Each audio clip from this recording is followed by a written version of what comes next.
चिड़िया की छठ पूजा। मीना चिड़िया अपनी इकलौती बेटी टीना के साथ घने जंगल में पक्षियों के बीच में रहा करती थी। कुछ महीने पहले उसके पति वनराज का गंभीर बीमारी से अंत हो गया था, इसलिए उसने सारा प्यार अपनी बेटी टीना को दे डाला। ऐसे ही दोनों माँ बेटी एक दूसरे से बातें कर रहे थे। टीना: अच्छा माँ, मैं बहुत छोटी थी तो क्या आपको परेशान करती थी? मीना: अरे तू तो इतना परेशान करती थी कि पूछो ही मत। टीना: माँ मैं क्या क्या करती थी बताओ ना। मीना: तू इतनी शैतान थी कि छोटी सी चोंच मुझे और अपने पापा को मारा करती थी और कभी अपने पंख फैलाकर उड़ने की कोशिश करती थी तो गिर जाती थी। फिर तू जैसे तैसे उठकर चला करती थी। जब तू छोटी थी तो बहुत प्यारी थी।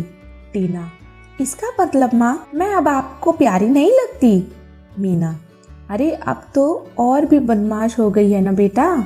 टीना: माँ चलो ना, पार्क में खेलने चलते हैं। माँ वहाँ खुला आसमान है, आज वहीं उड़ेंगे हम। मीना: ठीक है चल।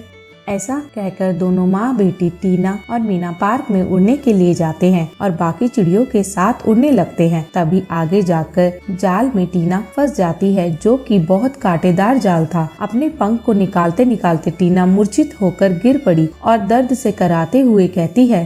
टीना: माँ मुझे बचाओ, बहुत दर्द हो रहा है।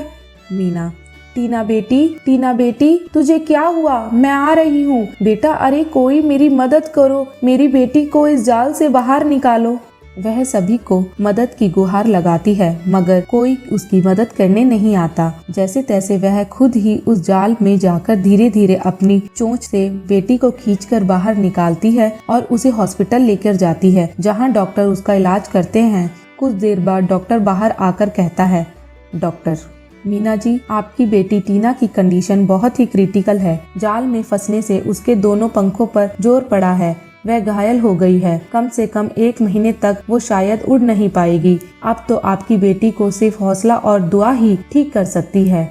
मीना: क्या? नहीं डॉक्टर साहब, ऐसा मत कीजिए। मेरी बेटी को ठीक कर दीजिए, मैं उसके बिना नहीं रह सकती हूँ। डॉक्टर: मैं आपकी बात समझता हूँ, लेकिन आपकी बेटी पर दवाई काम नहीं कर रही है। उसे सिर्फ आपका हौसला, विश्वास और दुआ ही ठीक कर सकती है। ये कहकर डॉक्टर चला जाता है। तब मीना चिड़िया अपनी बेटी के लिए बहुत रोती है। उसे रोता देख वहाँ बैठा हुआ कौआ, जो वहीं बैठे हुए सब देख रहा होता है, और वो कहता है। कौआ: अरे चिड़िया रानी, मेरा नाम विक्को है। मैं तुम्हारी मदद करना चाहता हूँ। अगर तुम चाहती हो कि तुम्हारी बेटी बिल्कुल स्वस्थ हो जाए तो तुम्हें इसके लिए छठ माता की पूजा करनी होगी। और हाँ, छठ पूजा आज ही है तो तैयारी कर लो। तभी मीना कहती है। मीना: हे छठ मैया, आप तो सबके संतानों को ठीक कर देती हैं, सबकी रक्षा करती हैं। उसी तरह मेरी टीना चिड़िया को भी ठीक कर दीजिए। मेरी आपसे विनती है माँ। मीना प्रार्थना करके अपनी बच्ची के पास लौटती है, जहाँ वह बिल्कुल ठीक हो जाती है। टीना: माँ देखो, मैं बिल्कुल ठीक हो गई हूँ। मीना: हाँ बेटा, भला हो उस कौवे का जिसने मुझे छठ माता के बारे में बताया। अब मैं हमेशा छठ मैया का व्रत करूँगी और उनका धन्यवाद करूँगी। टीना: हाँ माँ। और इस तरह सब खुशी खुशी रहने लगते हैं। चिड़िया की छठ पूजा। रानी चिड़िया प्रेग्नेंट थी और वह अपने बीमार पति कालू के साथ एक घोंसले में रहा करती थी। कालू कौवा बहुत बीमार रहता था। कालू इतना बीमार था कि वह उठकर चल भी नहीं सकता था। ऐसे ही एक बार जोरदार बारिश हो रही थी और उस दिन बारिश की वजह से रानी चिड़िया दाना चुगने के लिए बाहर नहीं जा सकी, तो वहीं उसके घोंसले में कालू कौवे की तबीयत बेहद बिगड़ गई। कालू कौवा दर्द में तड़प रहा था। ये देख रानी चिड़िया रोते हुए खुद से बोलती है। चिड़िया रानी: हे भगवान, ये क्या हो रहा है? आखिर मेरे पति ठीक क्यों नहीं हो रहे? कालू कौवा दर्द में तड़पते हुए अपनी पत्नी रानी चिड़िया से बोलता है। कालू कौवा: रानी, मैं ज्यादा समय का मेहमान नहीं हूँ, इसलिए तुम हमारे होने वाले बच्चे का और अपना अच्छे से ख्याल रखना। रानी चिड़िया: ये क्या बोल रहे हैं आप? और आप इस तरह क्यों बोल रहे हैं? आपको कुछ नहीं होगा। कृपया करके आप इस तरह के शब्द का इस्तेमाल ना करें। कालू कौआ, नहीं रानी चिड़िया, मेरे पास ज्यादा समय नहीं है, इसलिए मैं तुम्हें अपने दिल की बात बता रहा हूँ। जब मैंने तुमसे शादी करी थी तब से तुम्हारे लिए और अपने होने वाले बच्चे के लिए थोड़े थोड़े अनाज को इकट्ठा किया करता था और अपने घोंसले के बीचों बीच एक बक्सा है, उस बक्से में ताजा अन्न रखा हुआ है। यदि मेरे जाने के बाद ऐसा कभी कोई समय आए कि तुम्हें अनाज की जरूरत पड़े तो तुम उस अनाज का उपयोग कर लेना। रानी चिड़िया कुछ बोल पाती तभी कालू कौआ अपनी बोलती बंद कर लेता है, साथ ही उसकी सांसें भी रुक जाती है। यह देख रानी चिड़िया को कुछ समझ नहीं आता और वह बाकी पक्षियों से मदद लेने के लिए चमकीली तोती के पास जाती है और उससे बोलती है, रानी चिड़िया, चमकीली बहन, चलो ना, चलकर देखो जरा मेरे कालू कौए को, देख लो अचानक ही मेरे कौए की बोलती बंद हो गई है। चमकीली तोती, क्यों बहन, ऐसा क्या हो गया कालू भैया जी को, अचानक से बोलती बंद हो गई? रानी चिड़िया, बहन, उनके सीने में अचानक से दर्द हुआ और एकदम से वह तड़प तड़प कर मुझसे बातें करने लगे और बातें करते ही उनकी बोलती अचानक से बंद हो गई।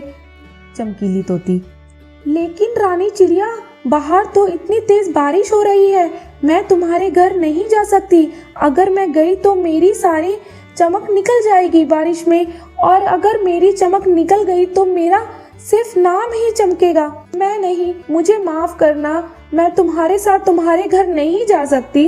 रानी चिड़िया, मैं तुम्हारे आगे हाथ जोड़ती हूँ, तुम मेरे साथ मेरे पति को देखने के लिए चलो। उसकी बात सुनकर चमकीली चिड़िया को उस पर तरस आ जाता है और वह रानी चिड़िया के साथ उसके घोंसले में जाती है, जहाँ वह अपने पंखों को कौवे की चोंच के पास लाती है और उसके जिंदा ना होने का सबूत इकट्ठा कर उसे कहती है, चमकीली, रानी चिड़िया, तुम्हारे कालू कौआ अब इस दुनिया में नहीं रहे, इसलिए तुम अपने होने वाले बच्चे और तुम अपना खुद अच्छे से ध्यान रखना। रानी चिड़िया, लेकिन ऐसा कैसे हो सकता है, अभी कल तक तो वह मेरे साथ हर खेल खेल रहे थे और अचानक ही। चमकीली, अब क्या कर सकते हैं, ये भगवान की मंजूरी थी। इतना कहकर चमकीली तोती वहां से चली जाती है और ऐसे ही कुछ दिन बीत जाते हैं, लेकिन रानी चिड़िया ने अपने पति कौवे की लाश को अभी तक आग नहीं दी थी, क्योंकि वह मानने को तैयार नहीं थी कि उसका पति मर गया है। उसके पास यदि कोई आता तो वह उसको यह कहकर टाल देती कि उसका पति अभी जिंदा है और वह अभी सो रहा है। जंगल की अब सभी पक्षी रानी चिड़िया को पागल समझने लगे थे, लेकिन रानी चिड़िया का गम सिवाय रानी चिड़िया के अगर कोई समझ पाता तो वह ही चमकीली तोती, क्योंकि उसके पास कोई भी नहीं था। ऐसे ही समय बीतता है और अब छठ का समय आ गया। रानी चिड़िया का पूरा महीना चला गया था। तभी चमकीली तोती रानी चिड़िया के पास आती है और उससे बोलती है, चमकीली तोती, रानी चिड़िया, छठ पूजा आ रही है, मैंने सुना है छठ पूजा को सच्ची श्रद्धा भाव से कर ले कि सारी मन्नत पूरी हो जाती है, इसलिए अगर तू अपने पति को दोबारा जीवित करना चाहती है तो छठ पूजा को पूरे भक्ति भाव से पूर्ण कर लियो। इतना कहकर चमकीली तोती वहाँ से उड़ कर चली जाती है, लेकिन चमकीली की बात रानी के दिमाग में घर कर जाती है और वह छठ पूजा को बड़े ही भक्ति भाव से करने लगती है।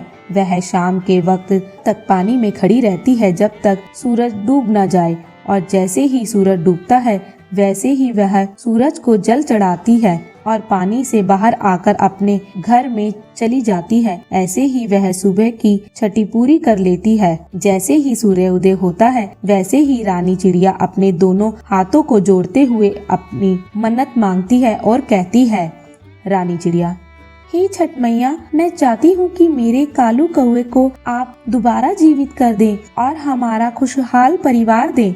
रानी चिड़िया की कड़ी मेहनत और तपस्या देखकर सूर्यदेव वहाँ प्रकट होते हैं और उसको वरदान देते हैं, उसके पति को जीवित कर देते हैं। इस तरह अब रानी चिड़िया अपने परिवार वालों के साथ खुशी खुशी रहने लगती है।